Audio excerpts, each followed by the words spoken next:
Hello and welcome. I am finally doing another painting video. This time I'm going to be heading over to a friend's house though to paint instead. And while there I'll be painting some blights. Blights are plant creatures that I used my first time running a game as a dungeon master, and they continued to be involved in the plot and things going on. So I'm going to go ahead and paint some representations for them today. We've got a twig blight, a needle blight, and the vine blight. And like I said, I'll be doing this over at a friend's house, so let's get to it.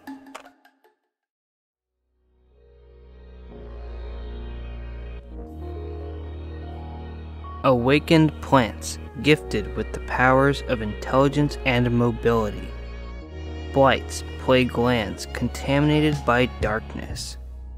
Drinking that darkness from the soil, a blight carries out the will of ancient evil and attempts to spread that evil wherever it can. Roots of the Golthius Tree. Legends tell of a vampire named Golthius, who worked terrible magic and raised up an abominable tower called Nightfang's Spire. Golthius was undone when a hero plunged a wooden stake through his heart. But as the vampire was destroyed, his blood infused the stake with a dreadful power. In time, tendrils of new growth sprouted from the wood, growing into a sapling infused with the vampire's evil essence. It is said that a mad druid discovered the sapling, transplanting it into an underground grotto where it could grow.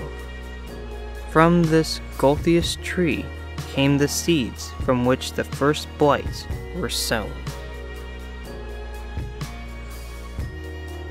Dark Conquest. Whenever a tree or plant is contaminated by a fragment of an evil mind or power, a Golthius tree can rise to infest and corrupt the surrounding forest. Its evil spreads throughout roots and soil to other plants, which perish or transform into blights. As those blights spread, they poison and uproot unhealthy plants, replacing them with brambles, toxic weeds, and others of their kind. In time, an infestation of blights can turn any land or forest into a place of corruption. In forest infested with blights, trees and plants grow with supernatural speed. Vines and undergrowth rapidly spread throughout the buildings and overrun trails and roads. After blights have killed or driven off their inhabitants, whole villages can disappear in the space of days. Controlled by evil. Blights are independent creatures, but most act under a Golthius tree's control, often displaying the habits and traits of the life force or spirit that spawned them. By attacking their progenitor's old foes or seeking out treasures valuable to it, they carry on the legacy of long-lost evil. Needle blight. In the shadows of a forest, needle blights might be taken at a distance for shuffling, hunched humanoids. Up close, these creatures reveal themselves as horrid plants whose conifer-like needles grow across their bodies in quivering clumps. A needle blight lashes out with these needles or launches them as an aerial assault that can punch through armor and flesh. When needle blights detect a threat, they loose a pollen that the wind carries to other needle blights throughout the forest. Alerted to their foe's location, needle blights converge from all sides to drench their roots in blood. Twig blight. Twig blights can root in soil, which they do when living prey are scarce. While rooted, they resemble woody shrubs. When it pulls its roots free from the ground to move, a twig blight's branches twist together to form a humanoid-looking body with a head and limbs. Twig blights seek out campsites and watering holes, rooting there to set up ambushes for potential victims coming to drink or rest. Huddled together in groups, twig blights blend in with the area's natural vegetation or with piles of debris or firewood. Given how dry they are, twig blights are particularly susceptible to fire. Vine blights. Appearing as masses of slithering creepers, vine blights hide in undergrowth and wait for prey to draw near. By animating the plants around them, vine blights entangle and hinder their foes before attacking.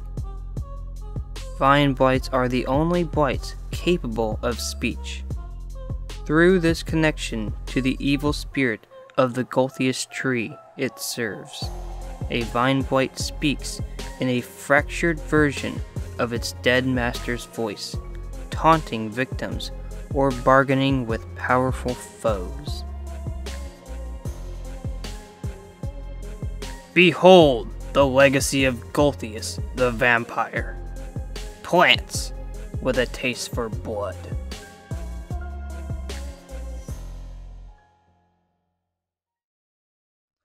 Alright, and now to show them off.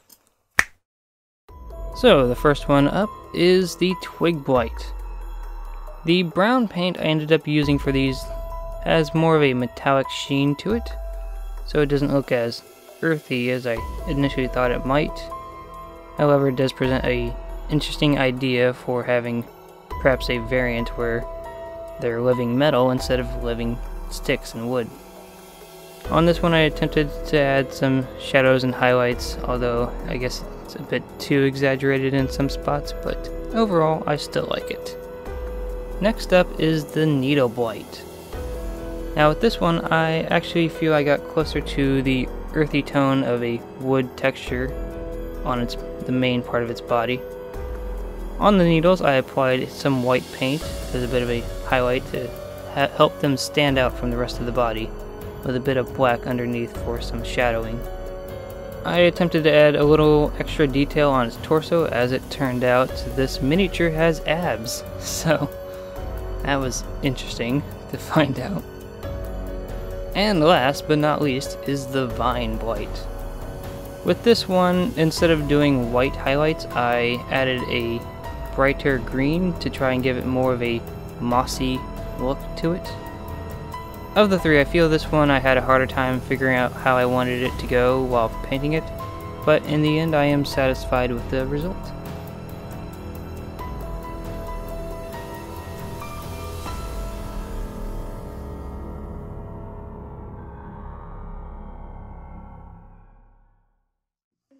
So there we have it, my 3 blights, which I can now use as representations for future games I run. So yeah, there they are, all finished up. I feel that going over to a friend's house to do this instead helped me stay more focused and like prioritize my time to actually painting something else, because I find that when I'm here I have so many options of what to do that I hadn't done a painting one for a while. But yes, this is where I'll be ending this video. Let me know what you think, perhaps what I should try and paint in the future, and until next time, thank you for watching.